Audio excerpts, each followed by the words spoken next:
La batalla de Narva, o la Gran Guerra del Norte, fue un conflicto donde se suponía que Rusia tenía todo la de ganar, ya que los superaban en números. Sin embargo, la historia nos ha enseñado que la guerra no solo se gana por número, sino con habilidad, sabiduría y esperar la oportunidad única, y pues eso fue que hizo el rey Carlos XII de Suecia.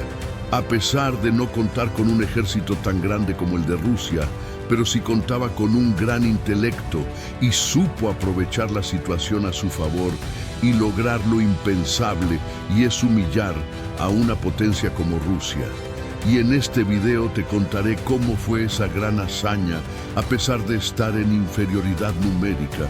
Sin más, empecemos de una vez. En el año 1700, bajo una tormenta de nieve implacable, dos imperios chocaron en los confines helados del Báltico. Lo que debía ser una victoria fácil para Rusia se transformó en una de las derrotas más humillantes de su historia. Frente a un ejército inmenso, un joven rey sueco desafió toda lógica militar y cambió el destino de Europa del Norte. Esta es la batalla de Narva, el día en que el invierno, la disciplina y la audacia escribieron una leyenda inmortal.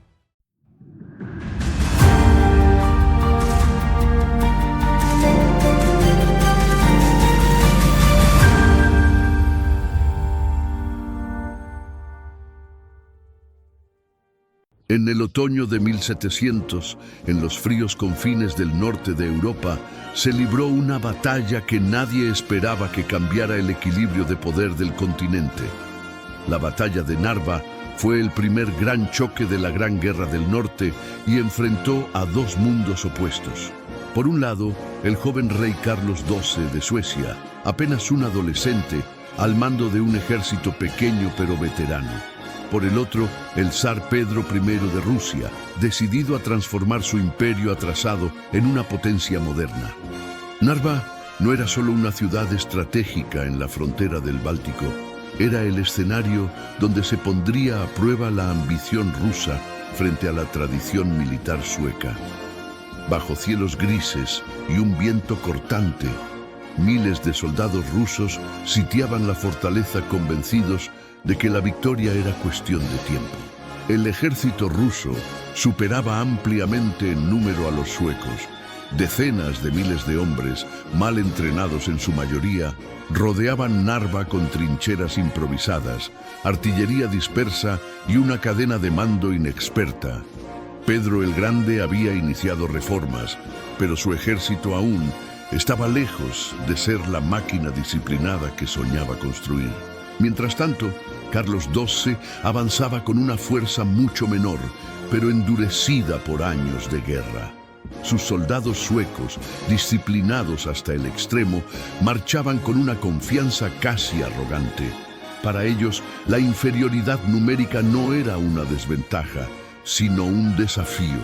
La tensión crecía mientras ambos bandos se observaban, separados por la nieve, el barro y una guerra que estaba a punto de estallar con violencia brutal. El 30 de noviembre de 1700, el clima se convirtió en un arma inesperada. Una violenta tormenta de nieve se abatió sobre el campo de batalla, reduciendo la visibilidad a casi nada. Carlos XII comprendió que aquel caos podía convertirse en su mayor aliado. Aprovechando que el viento empujaba la nieve directamente hacia las líneas rusas, ordenó el ataque. Las columnas suecas avanzaron como sombras blancas entre la ventisca, golpeando con precisión quirúrgica los puntos más débiles del campamento enemigo. La sorpresa fue total. Los soldados rusos, confundidos y mal coordinados, apenas entendían qué estaba ocurriendo cuando la infantería sueca ya estaba atravesando sus defensas. El combate fue rápido, feroz y devastador. Las líneas rusas comenzaron a colapsar una tras otra, no tanto por la falta de valor, sino por la ausencia de disciplina y liderazgo. Oficiales extranjeros al servicio de Rusia huyeron o fueron incapaces de organizar una resistencia efectiva. La artillería rusa quedó inutilizada y el pánico se extendió como un incendio. Hombres intentaron escapar cruzando ríos helados, solo para morir ahogados o aplastados en la huida. La precisión sueca contrastaba brutalmente con el caos ruso. En pocas horas, un ejército numéricamente inferior había destrozado a una fuerza varias veces mayor. Cuando la tormenta se disipó, el resultado era casi increíble. El ejército ruso estaba en completa desbandada, dejando atrás armas, estandartes y prisioneros. Narva había sido salvada, y Carlos XII emergía como un genio militar precoz, admirado y temido en toda Europa. Para Suecia, la victoria reafirmaba su estatus como potencia dominante del Báltico. Para Rusia, en cambio, Narva fue una humillación histórica. Pedro el Grande no estaba presente durante el combate final, pero recibió la noticia como un golpe personal. Sin embargo, lejos de quebrarlo, la derrota sembró en él una determinación férrea. La batalla de Narva no marcó el final, sino el comienzo de una transformación profunda. Pedro el Grande comprendió que la fuerza bruta no bastaba y que su imperio necesitaba una reforma total. Entrenamiento, disciplina, industria y una nueva mentalidad militar. Años después, esa lección daría frutos decisivos en Poltava, donde Suecia pagaría el precio de su confianza. Narva quedó en la historia como una victoria aplastante y al mismo tiempo como el nacimiento del ejército ruso moderno. En aquella tormenta de nieve, no solo chocaron dos ejércitos, sino dos futuros posibles para Europa del Norte, y el eco de aquella batalla aún resuena como una de las más sorprendentes victorias militares de todos los tiempos. En resumen, la batalla de Narva, 30 de noviembre de 1700, fue una sorprendente victoria sueca donde el rey Carlos XII, con menos de 10.000 hombres, derrotó a unos 35.000 soldados rusos bajo el zar Pedro el Grande.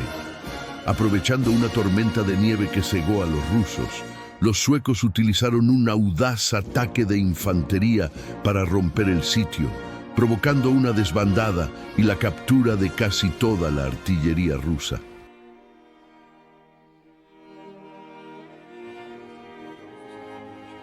Una tormenta de nieve sopló directamente hacia las caras de los rusos, ocultando el avance sueco.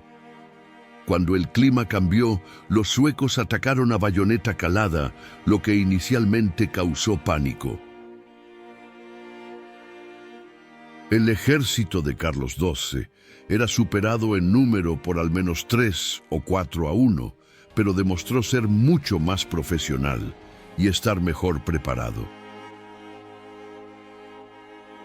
El rey sueco, conocido como el Alejandro Magno del Báltico, lideró a sus tropas desde el frente, mostrando gran confianza y energía prodigiosa. Los rusos perdieron aproximadamente la mitad de sus 35.000 soldados, muchos muriendo en la huida o ahogados en el río Narva. Los suecos capturaron casi 150-173 cañones de artillería, incluyendo 64 de asedio, lo que dejó al ejército ruso desarmado. Pedro el Grande había abandonado el sitio días antes de la batalla para gestionar refuerzos, lo que dejó a sus tropas con un liderazgo inexperto. Tras la derrota, los rusos se rindieron, pero Carlos XII permitió que muchos soldados rasos rusos regresaran a su país desarmados, manteniendo prisioneros a los altos oficiales. La derrota fue una lección crucial para Pedro el Grande, quien tras este desastre aceleró la modernización, entrenamiento y reforma de su ejército, lo que eventualmente llevaría a la victoria rusa en la Gran Guerra del Norte años después. Sin lugar a dudas, esta victoria sueca en Narva consolidó la reputación del ejército sueco como uno de los mejores de Europa en ese momento. La batalla de Narva no fue solo una victoria sueca ni una derrota rusa. Fue una lección escrita con sangre y nieve. Mientras Suecia alcanzaba la cima de su poder, Rusia aprendía, en la humillación, el camino hacia su transformación. De aquella tormenta nació un ejército nuevo y un imperio decidido a no volver a caer. Si te apasionan las batallas que cambiaron la historia, suscríbete a Legado Inmortal. Comparte este video y dale like. Aquí seguimos reviviendo los momentos donde el destino del mundo se decidió en el campo de batalla.